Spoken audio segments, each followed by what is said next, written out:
Country.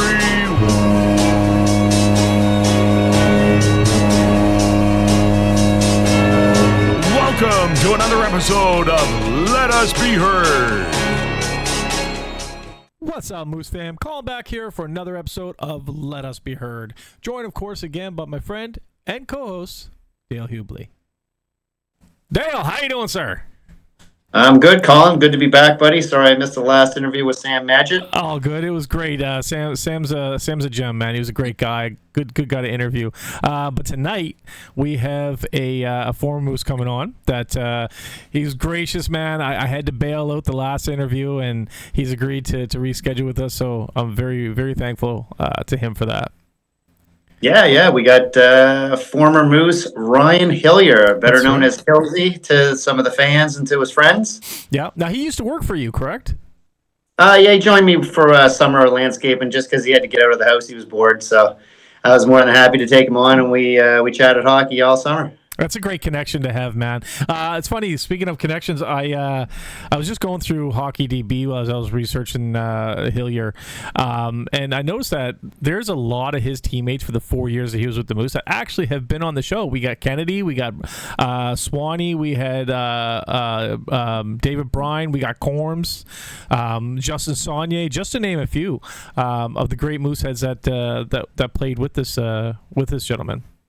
Yeah, I mean, Hillsy put in 4 years with the team, so he got to know a lot of the guys, and I mean, he was such a well-liked player too that he played some great hockey with a lot of those guys. Yeah, definitely a skilled guy. Well, and why don't you go ahead and introduce him? All right, without further ado, here's Ryan Hillier. Ryan Hillier, how you doing, sir? I'm doing excellent. How about yourself? Not too bad. As I said before we started recording there, thank you so much for giving us your time. I explained to everybody that I had to cancel on you, and you were gracious enough to come back a second time. So I really do appreciate it, man. Oh no, I'm excited to be here. Awesome, man. So a local kid. What was it like playing for the Mooseheads for 4 years? Being from Halifax, growing up here, watching them play. Yeah, it was pretty special for me. I mean, growing up, like you said, watching the Mooseheads play, it was kind of the big hockey around here locally. We didn't know anything about NCAA hockey or anything like that back then. The Mooseheads were it. Yep. If you made it to the Mooseheads, I think at that point, some kids my age wouldn't even have their sights set on the NHL. It was, Halifax Mooseheads. Well, it's the fastest way to get into the video game, right? Yes, exactly. Yeah, although at my time they didn't have that, so. I was looking at your stats. I wasn't fortunate enough. I wasn't around to watch you play. But you were a talented player, man. Like points per game, your last season with the Moose was absolutely incredible, and it was enough to be picked up. As a talented player, what do you think of the rules that have changed regarding fighting? For the simple fact that they take cheaper shots, so on and so forth. As a skilled guy, does it concern you? Yeah, the league is a lot different now than it was at that time. I think when you think back, I came in kind of the end of the era where it was all 6'4" defensemen, 6-foot defensemen, and there was a lot of clutching and grabbing. And I was kind of in that transition era where there was smaller defensemen starting to enter the league that had some skill.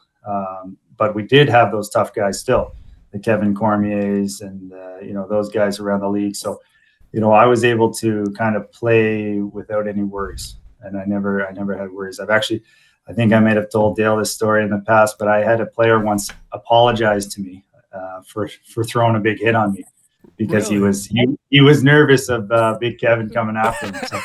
So the game has definitely changed, like you said, right? A lot more stuff goes unpunished, so to say. So players have to kind of be more aware of that, and I'm not a big fan of taking fighting out of the game. I can see points on both sides, but it definitely is a piece of the game that I think is necessary in a controlled environment. Agreed. And just while we're talking about him, let's shout him out, man. What a great guy Kevin Cormier is, eh?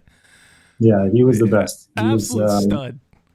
Great team guy. He would do anything for our teammates, and I know that everyone in the dressing room every year that I played with him he was held in very high regard. So speaking of teammates, not only did you play for the Mooseheads as a young guy growing up, but you were fortunate enough to play next to two of your best friends in Andrew Bondarchuk and Brad Marchand. That had to be special for you, Hilsey. Yeah, it was. I mean, we played minor hockey growing up together, and we went to school together. So we got to play U18 together, and then I was drafted by Halifax, and Bondarchuk was sent there a year later, and then Marchand 2 years later. So it was awesome. We got to go to school together in high school and play on the Mooseheads, and it was kind of like the familiar trio, and it just made things more comfortable because we pushed each other really hard, and I think that's one thing that helped us get to where we were. As when we were younger kids, growing up playing hockey, we push each other in the gym and on the ice, and we all had the same kind of similar goals of where we wanted to go in life and hockey, and having those two with me was extremely special, and the friendship we have built during those days, we still have today. That's amazing. Now I know Bondarchuk, but who's this Marchand guy? I don't know. He's some guy just hanging around in the NHL, and no, he's he's continued to get better and better every year. Oh, is that fourth liner, isn't it? Yeah. You know what?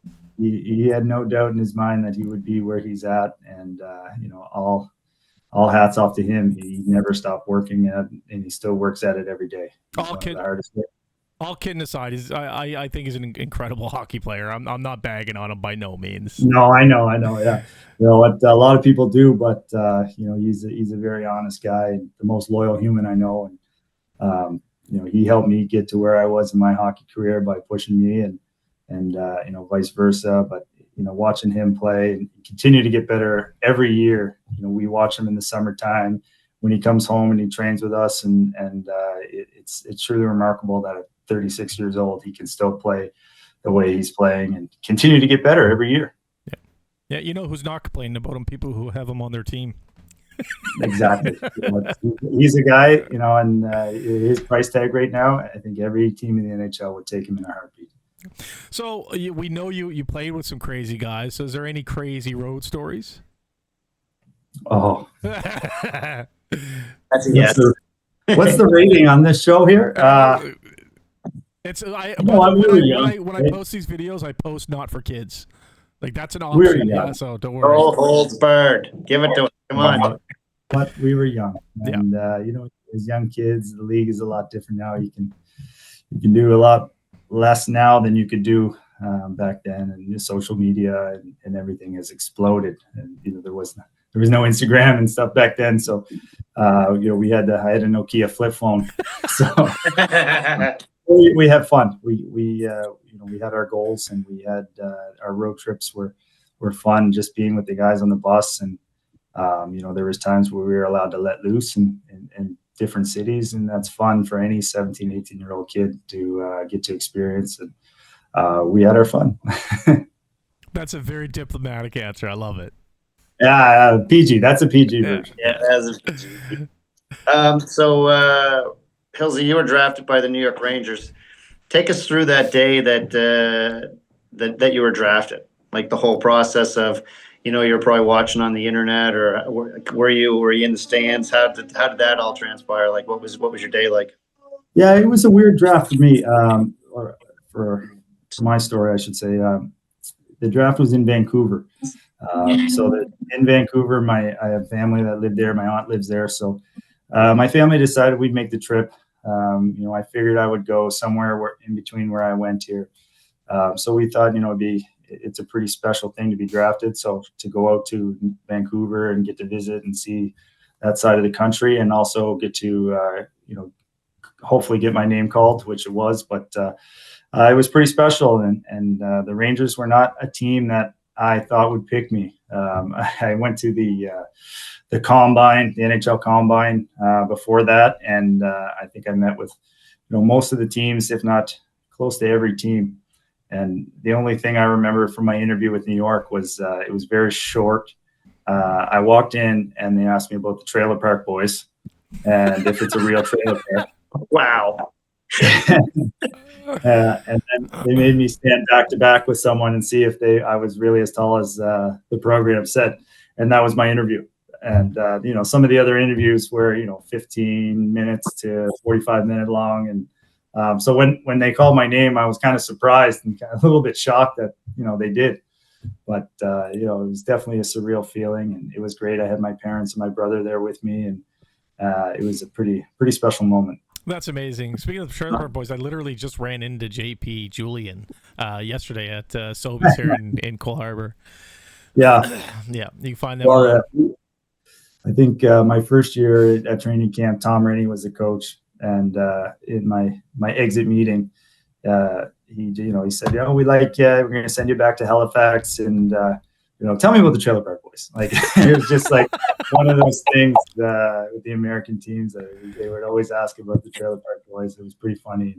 I think John Tortorella, same thing. When John was there, he asked me the same question. It was just like, yeah, you should have played it off like they're actually real people, and you can go to the trailer park, and that stuff's actually. Yes, yeah. No, it's actually a real show. It's a reality. Yeah.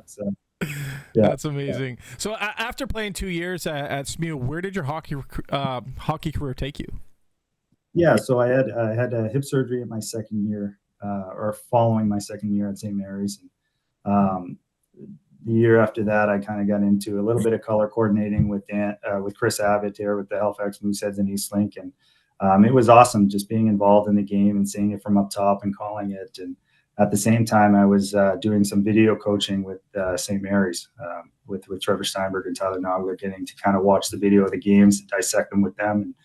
And during that year is when Trevor kind of asked me to come on board and start coaching with him. I hadn't really thought about coaching until that point, and it was something that I always enjoyed doing with the younger kids, the St. Mary's hockey schools and stuff like that. I did a lot of those where I enjoyed the coaching aspect and taking the lead, and I kind of just stuck with it.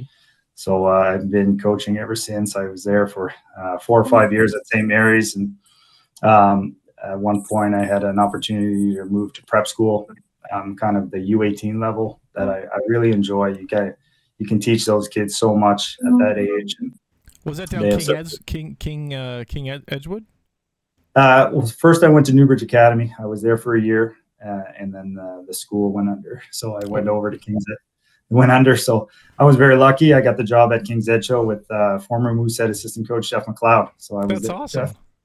Yeah. So, and that was a great experience. I enjoyed it. It was great hockey, and the environment at the school was excellent.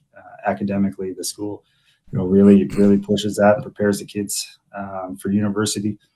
But ultimately, with 3 kids, it was a lot of travel because being the only prep school really in Nova Scotia, the travel was a lot of bus trips and a lot of time away. So I took a little bit of time away, and during that time, JP McCallum and Brad Marchand acquired this Martian Milko Hunters team and asked me to coach, and it was kind of hard to turn it down with 2 of my best buddies kind of reeling me in. But so this year I've been with them and doing some development off ice and in the gym, or off ice and on ice. I do a lot of stuff over at St. Margaret's Bay, the arena that I grew up playing in. And, oh, cool. So a lot of training. So it's been a fun year. It has been a lot of fun this season, and kind of really found the love of the game again.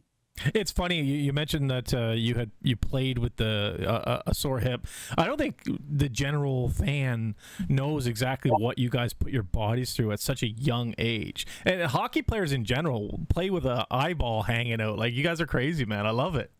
Yeah, it is one of those things that it's just. I think it's a part of our culture. We don't show weakness, and it could be a good thing or a bad thing depending on who you ask. But my hip was at one point, it was so bad I couldn't get out of bed. I had to roll off the side of the bed and go to the rink and strap the skates on and get ready for a game. So it was frustrating, but at the same time, you don't want to let your teammates down and your coach down. And it was when you're in that moment, you think I'm young, I'll heal. And even though I'm still recovering from it, I know that it'll get there one day. I speak to a lot of former Moose who say that like their injuries have followed them, plagued them for the rest of their life. I know a guy who's now in construction, owns his own construction company here in Cole Harbor, who's a former Moosehead, and his knees are bummed now. Like you guys you put yourself through a lot, man. Like I appreciate it. It's great hockey. Yeah, I've had some bad injuries. I have my hip. Right now, I have 4 screws in my hip, and I cut my Achilles tendon one year with a hockey skate, and that put me out for a good 6 to 8 months. Those are injuries that have been with me still, but I've done a very good job of taking care of myself, my body, and making sure that I make room for those injuries, and so it doesn't catch up to me in another 20 years. You mentioned the coaching. How did playing hockey prepare you for coaching? I think it's like anything, playing hockey, especially professionally as a job, you get to kind of experience not just your role as a player, but the work ethic that goes into it as a coach. You get to see the hours that they put in and everything that, kind of behind the scenes, the strategies, the tactics, and how coaches deal with certain players and deal with others, and kind of just the day-to-day operations. Essentially, if you were working any other job, the longer you do it, the more you pick up from the people around you.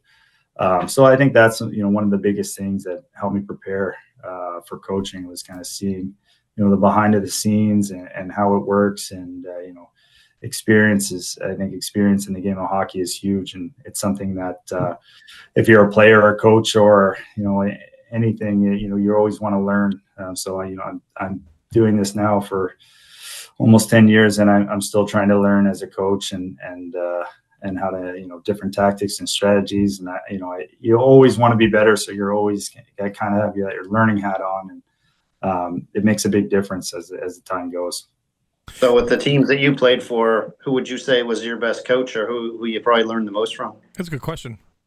That is a good question. I would say the most I learned was probably from Trevor Steinberg and Tyler Nogler. And I throw Tom Lee in there as well, the coaching staff at St. Mary's my first couple of years. And I went from a skilled player to when I got to pro, I never really found my game as far as the full game, the complete game. And when I went back to St. Mary's, I had more of an open mind to follow my coaches, and I had a lot of respect for those guys, and they really kind of brought out my full potential in my game at that time, and taught me, defensively and preparation, and really helped me along the way as far as what it takes to succeed and continue to succeed, essentially, and just to be a winner. I mean, the university level is a lot different than the pro level. The pro is a business, and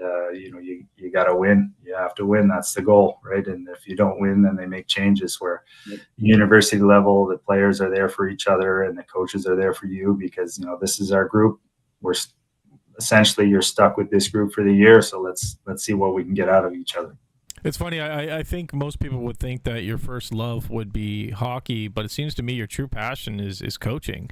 So what is your title with the Hunters? And should somebody, like, I'd never heard about them until Dale had talked about them. So if somebody wanted to go watch them, where can they go? What type of level is it? Yeah, so we play in the Nova Scotia U18 Hockey League. It's a AAA league. Just midget AAA is what it used to be called, but now it's there's a website, the NSU 18 Major Midget Hockey League, essentially, is what it's called, and it's really competitive hockey. It's hockey at every level has gotten so developed since I was a player and a kid, but it's exciting. We play out at Cole Harbor Place, and we have 3 games left here before our playoffs, and we have guys that are hopeful Quebec draft picks or university or whatnot, but we have 2 guys that I played with the Mooseheads this year on and off, Cole McLeod and Cole Bent. So it's kind of fun, right? Our jobs as coaches is to prepare them for the next level, and it's fun to see when they go up and get their ice time and get to experience things that I remember those feelings as a young kid. So so our games are they're streamed on High Button Sports, and hey, High Button, another Moosehead. Yep. Moose. There we go. Yeah. So Yep. Justin does a great job, and they're at every one of our games. So all of our games are streamed via High Button. It's good. It's great for the players. It's great for the community, and there's with the three big clubs here in Halifax with Halifax McDonald's and Subaru, us and Steel Subaru. We have kind of a tight league, and anyone can win at any given night. So it makes it fun. It's fun for the spectators to come out and watch. I got to tell you, I'm actually a huge fan of Cole Bent and McLeod. Cole Bent, obviously Kelly Bent's younger brother, another former Moosehead. But that McLeod kid, holy, he came in his first game, first shot, goal. And he's a worker. Yeah, he's a worker. Yep. And he wants to. He's a hockey player, and he wants to be a hockey player. He does the extra little things. He asks the right questions to the coaching staff, and he competes. Right? It's one of those things that you can pretend to work hard, and then you can work hard. And he's one of those guys that he works hard every time he steps on the ice, and he's been a pleasure to coach. And he's been a game breaker for us this year. In my vote, one of the best players in the league, in our league, and you can see he's going to be transition to the next level just based off of how hard he can work, and this is a skill set that he's already has established. Now, is Bent as chippy in that league as he is when he gets called up? Well, I believe he leads our league in penalty minutes. And I don't think there's anyone even close, to be honest. Wow. Him and his brother, chippy. 2 peas on one pod, eh? Yeah, they're they have that old school mentality. They play rough, tough hockey. He's a great skater. He's got a great shot, but he's not afraid to mix it up. And he'll get in your face and he'll throw body checks. And he'll be an exciting player with the Mooseheads, and similar to his brother. They're not scared. They're not scared to be out there, and they're not scared to give it or take it. So he'll be a fun player in the future. I can't wait. So speaking of young guys, we just had Sam Magid on the show. He was our last interview. He doesn't like you at all. He actually had I go way back. He actually had nothing but great things to say about you, Hilsey. So obviously you left an impression with him in his short young career so far. How important is it for you to make an impression with these young kids? It's very important. I think that's one of the reasons that I enjoy coaching this level, is that at this stage in my life, I can pass my knowledge on to them. And I had Sammy at a very young age. I think he would have been 9 or 10 years old when I started coaching Sammy. And we've had that relationship this whole time, almost 10 years later, I think he was 9. So we're looking at 8 years later. We still have a good relationship, and he does the off ice with JP McCallum and I in the summertime. So we want what's best for these kids, and I think that's very important at this day and age, is to show these players that we want to coach you, make you better, but we want you to know that we're here for you, and we want you to be good people as well. And so Sammy's an excellent kid. He competes hard, and he's easily one of the best goalies in our league, if not the best goalie in our league this year. And he's big, he's fast, and he loves it. He loves the game as well. So you don't expect him to cut you any breaks when the Max face the Hunters, do you? No, he hasn't either. No, that's good. He hasn't cut us any breaks yet. So, no, and that's great. We want to see these kids perform and do well. And when Sammy has a great game against us, we be sure to tell him, hey, great game. Like, that's awesome. Keep it up. Right? That's wins and losses. They're important, but at the end of the day, we want these kids to succeed and move on. And winning's not everything, and losing's not everything. It's it's just about seeing these kids progress and move on. And if players from another team move on, move up, then that's awesome too, right? It's a good mindset to be in. That's part of the reason that I've kind of fell in love with this game again. So, skilled player to beloved coach. What are the differences from when you played to now? What's up, hockey fans? I don't know about you, but I have a sweet tooth. I came across a brick and mortar candy store the other day that I have to share with you guys. I was able to find candy from my childhood, as well as candy I've never even seen before. Of course, I'm referring to the Candy Depot.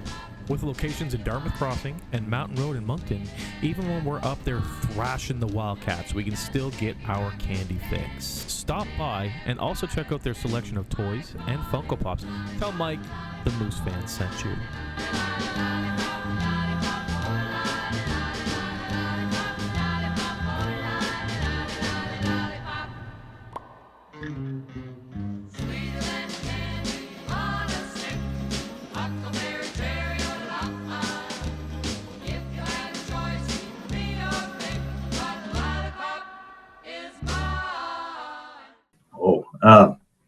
Well, I think the skill in the game has gone up. Everyone can play. So it's especially in the younger levels, the U18 and U15. You look at the depth on their teams. These kids are extremely skilled, and they're working on it more and more. And there's more available, and you kind of see it transitioning into the higher levels in the Quebec League and the NCAA. The speed and skill that some of these players have is unbelievable to watch. It's a lot of fun to watch, and it's a lot different game. Like we talked about earlier, the physicality is a lot different than what it used to be. That some teams are physical, but I had teams that every game was a battle. Every game was a war. We were throwing.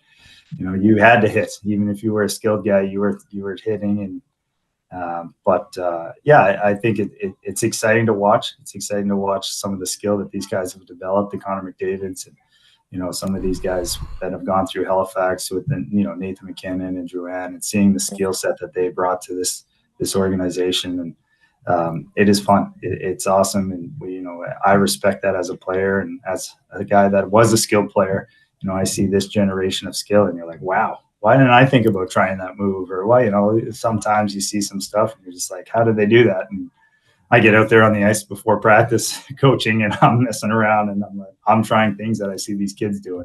There's been breakthroughs in sports science just in the past 10 years, man. Yes. The way deception is huge in hockey now. I'm not sure if it was back then, but it's massive now.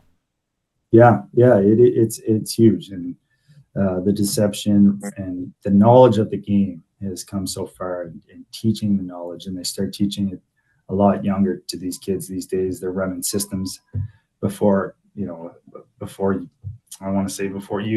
or in U13. They're starting to teach these kids, systems and power plays and penalty kills and breakouts. And, growing up, we weren't taught that. We were just, go play hockey, and the best players win your game, essentially. But it's a lot different now, and it is fun to watch at times. I do wish there was more physicality, from when I played and stuff like that. But it's just a different game now. As far as that. I don't think you're alone in that thinking, because a couple of weeks ago at a Mooseheads game, things got a little rougher. The goalie kind of got into it with some players there, Steinman. And you got to admit, Colin, the crowd was into that game because there was hits. There seemed to be more tension. The players seem to be up for that game. So, man, I know what you're talking about there. I call it old school hockey. I mean, that's what we kind of grew up knowing. But having said that, as a coach now and a former player, what is the best advice that you could give a young kid growing up now that's following a hockey career? Yeah, for this hockey. Yeah, I think the best advice I could give a kid is control what you can control. I think there's a lot of things out there that are out of your hands. Ice time and playing time, and your skill set. All of those things are things that you can control. The amount of time you put into it away from the rink as well as at the rink. Those are things that you can control, and don't worry about the things you can't control. It's bring a good attitude every time you're at the rink, and if you're a player that wants to move up in a lineup and go from a third line to a second line, then we as coaches watch these players and kind of and assess on a day-to-day basis, practice to practice, game to game. So it's control what you control just means by bringing the best attitude and working as hard as you can, and doing the things away from the rink. Are you going home and eating potato chips and ice cream? Are you going home and shooting 500 pucks and trying to do 100 push-ups? And it doesn't matter. There's all these things that you can do that don't cost anything as well, right? Rollerblade and play street hockey and all that stuff. And then the biggest thing is to have fun with it and not feel the pressure. It's there's going to be time for pressure as you get older in hockey, but I feel that at this day and age, there's too much pressure put on these younger kids. I'm talking kids under 15, under 18, and below, U13, U9. There's no need for that type of pressure on a kid like that. Just have fun and enjoy the game. And if you're good enough, you will continue to move up essentially. That's great advice, man. That's great. So my voice just cracked. Jeez. That's great advice. Typically we hear the, have fun, but that was like somebody could build a career off of what you just mentioned there, like 100%. Like the small things it's huge. I know players that go out after for burgers afterwards, and they're the ones that are putting up 2 points a year, right? Yes. No, yeah. I love that.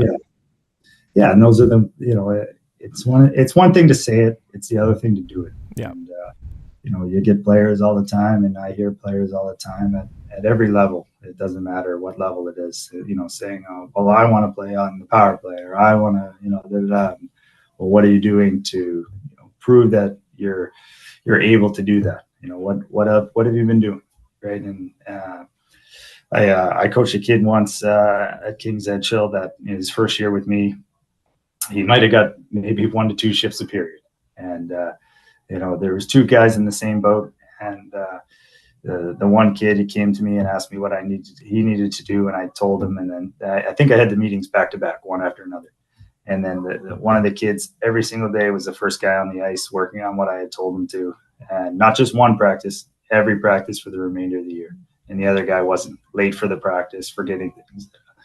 And then by the 3rd year, this guy was one of our captains, and he was getting probably the most ice time on the team.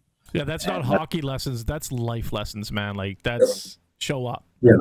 Yeah. Show up, put the work in, and keep a good attitude, because that's what coaches want to see. They want to trust that you're going to give your best, and if we know that you're going to give your best, and then the coach is going to have trust in you. Hence, more opportunity, more ice time, and more development, essentially. So speaking of development, we mentioned a bunch of the players that you have played with, a lot of them hailing right here from Nova Scotia.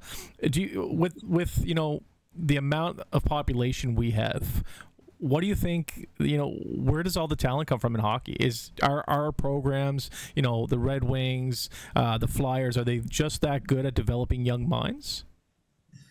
I don't know if it's that or if it's just the maritime mentality. I think we are a lot different than other provinces. Our parents and our grandparents, and it's such a community-based province in Nova Scotia, where you have so much support from so many different people, and I think it's one of those mindsets where our parents, especially my parents, taught me that I have to earn everything that I get.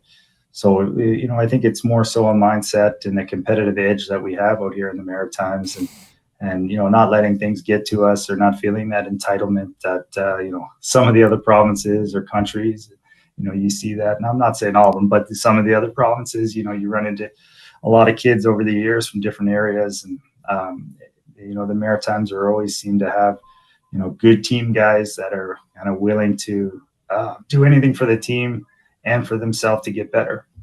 And I think that has paid off for obviously our local guys that have paid it. And there's so many guys that are still coming up that are so close to making that jump to the NHL that are from here. And I think it's quite special to see Nate, Sid, and Brad representing Team Canada, because they're three of the hardest working guys that have just, put the time in, have never felt that anything was owed to them. And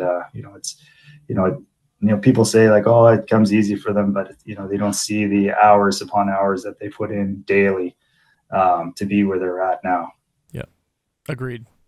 Yeah. Hopefully those guys all do well. I'd like to see them play on the same line too. So yeah, that would be fun. That would be, it would be pretty cool. Something special for all of them. We're talking about the four nations, right? Yes. Isn't it? It's Crosby, McKinnon, and Marchand. All three are on that, aren't they? Yes. Yeah. 3 Maritimers. Yeah, that's crazy, man. I love that. So switching up a little bit then, Hilsey, all the years you played hockey, and recently started coaching. What was your most satisfying moment in your career to date?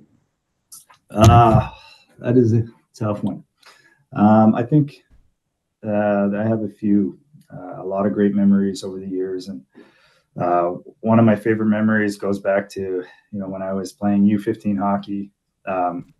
We were playing in the league championship against a team that had beat us twice in major tournaments. So we've got to the finals twice, and we lost to the same team once by 1 goal. And we were playing them in the finals, and Brad was on the team, and Bonner-Chuck, and we ended up winning that game. But at the previous to that game, we had not really thought about it when it was going to be. Our team had booked a trip to Montreal, so we ended up finishing the game. We won. We went directly to the airport as a team, flew to Montreal, and watched the Habs play the Penguins. We literally ran from the train station once we got off in Montreal to the game to watch the game. And it was kind of a really surreal moment. And then to spend the night in Montreal with my best buddies at that age was, one of my most favorable memories in hockey. And it's something that sticks with me and quite fondly. And then second one would probably be the first goal that I scored that Bonner-Chuck and Marchand assisted on with the Mooseheads. It was something pretty special having my 2 best buddies, all in on 1 goal, and hearing the announcement when I was back on the bench. It was pretty cool experience. Cool. Yeah, that's awesome. Something special. That's incredible. So wait, let's rewind a little bit. Are you saying that Marchand originally was a Canadiens fan? No, he wasn't. No, he wasn't a Canadiens fan, but I think we had more dads on the team that were Canadiens fans at that time, so that was the option that they went with. Was that the Subways you were talking about there with the? No, that was Tassa. That was when we played in Tantallon. That was with our Tantallon team. I think we were 14 or I think we were 14 at the time. So we were young then, but that's one of those memories that you want kids to have now as they grow up, right? You want those kids to not feel that pressure of winning and losing and goals and points, but those memories of creating in the rink with their friends and getting to experience those road trips and hotels and stuff like that. Colin just wanted to hear someone say they liked the Montreal Canadiens. That's all it was. We're coming back. Yeah. We'll be good again. They're making a push. They're making a push. That's right. Not yet.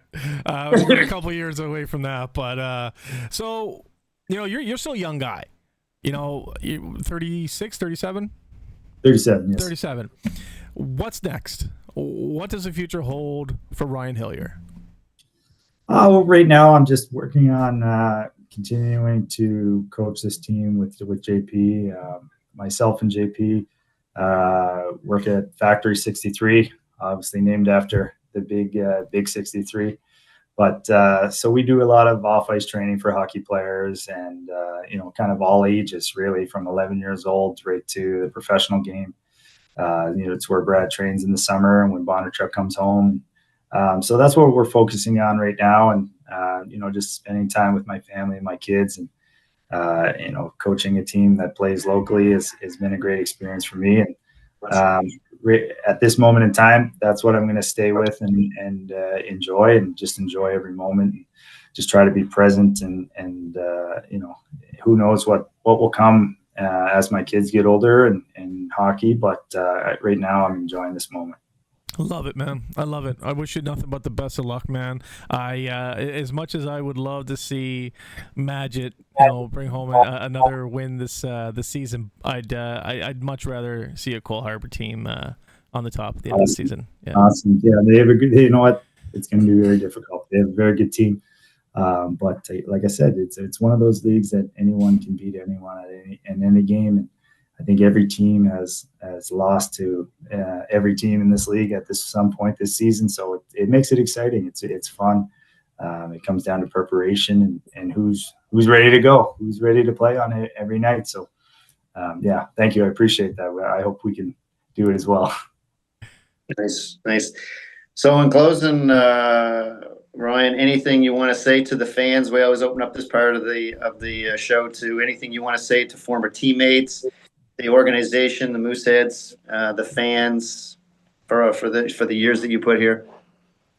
I just, first off, thank you for all the support that I had over the years, and to the fans. I think it's great. It's so exciting. I'm a fan of the game now, and I was a fan of the Mooseheads before I played there, and then when I played there, and now still today. It's an exciting time for these young players' lives, and the biggest thing I can say to everyone is just enjoy the moment. And every game is a new game for these kids, and the pressures are that they go through. So they're still kids and they're still having fun. So it's one of those things that enjoy each game, enjoy each moment. And for the players, it goes by so fast, and you don't realize how quick it does. I mean, I remember being a 16-year-old in the dressing room, and the 20-year-old player saying to me, like, it's going to go by like that. It's, I enjoy it. And here I am almost 20 years later, and I'm like, wow, time flies. It's one of those things. So, if you're a player, just, like I said before, control what you can control, and, put your best effort in every night. Well, we appreciate your time that you put in with the Mooseheads and what you're doing with the young kids now. So it's fantastic, man. Wish you nothing but the best. Why don't you let everybody know when your next home game is, and who you're playing, what time it starts, and see if we can't get some Moose fans out to cheer you on. We play this Saturday coming at Co-Harbor Place at 7:30 versus Steel Subaru, which will be a big game for us. We're just back at them in the standings. And then coming on Sunday at 11 a.m., we play a Cape Breton West team, who's a potential team that will play in playoffs. The game on Sunday is a big game for us. It's a game to celebrate Sela Panache McCallum, sorry, JP's daughter, who recently was diagnosed with stage 4 cancer at 9 years old. So we're doing a big game for her. So if you are to come to that one and support Sela and the strength for her. And it's one of those things that you never want to see happen to anyone. And this is hit kind of close to home for us. And so we're gonna try to make her feel special on that day. That's a father's biggest fear, man. My hearts go out to JP.